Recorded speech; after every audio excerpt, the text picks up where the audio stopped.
With so many majestic views, these Wichita Mountains are a sanctuary to native wildlife, wildflower, and grasses, and they're not far at all from home.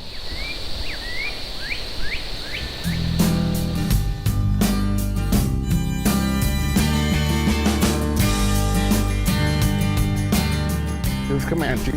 He was chief of the Yamparica Band. Nick Platt is an environmental education specialist at the Wichita Mountain Wildlife Refuge, who says his great-great-grandfather was the first and only Comanche ever chosen by his Yamparica tribe to be chief of the Comanches.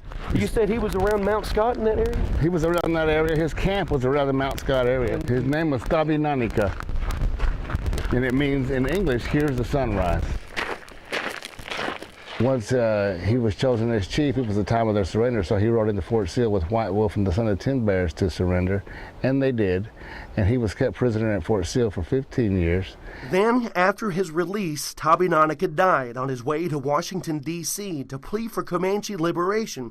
Platta says his grandfather's only stipulation was the Comanches get to keep the Wichita Mountains, which looked then just as they do today. It hasn't changed at all. It's still the same as it was hundreds and thousands of years ago.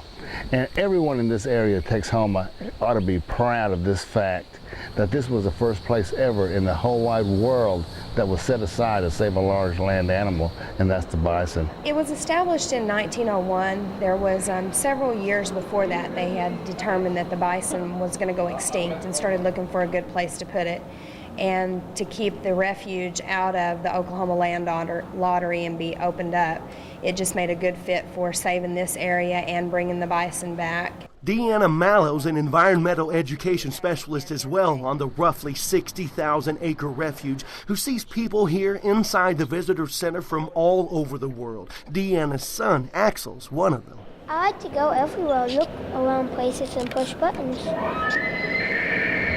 They just come in and enjoy seeing the animals. A lot of times they have one chance to come out here, and they may not get to see those animals up close and personal on their drive, so they can come in here and listen to what an elk sounds like or hear a buffalo grunting and see it up close and personal. They make noise, and sometimes you can pick up stuff and then push a button and they make the picture and then they make the sound. Enormous bison and the tiny prairie dog.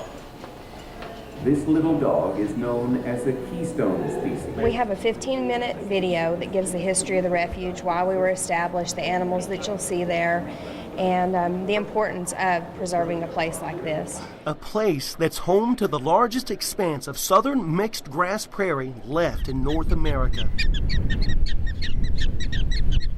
Touched by buffalo and many other animals, some also saved from extinction, but never a plow.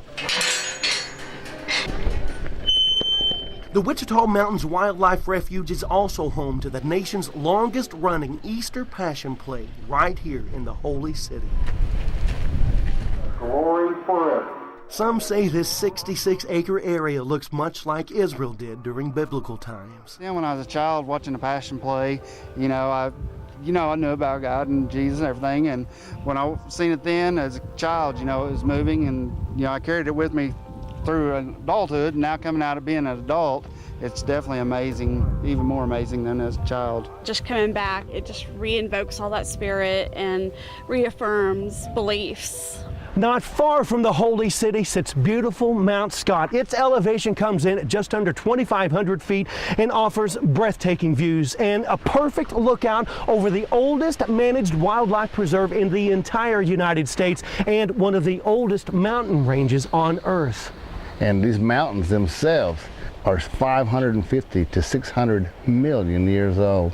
And I can honestly say that you could go back, if we could go back in time, that you could go back hundreds of millions of years and see the same place that you're seeing right now. Whether they just get out of the car for 5 minutes and take a short walk, or they come out and stay for a whole day. Anyone who wants to connect with nature in the Wichita Mountains, as generations upon generations have done in the past.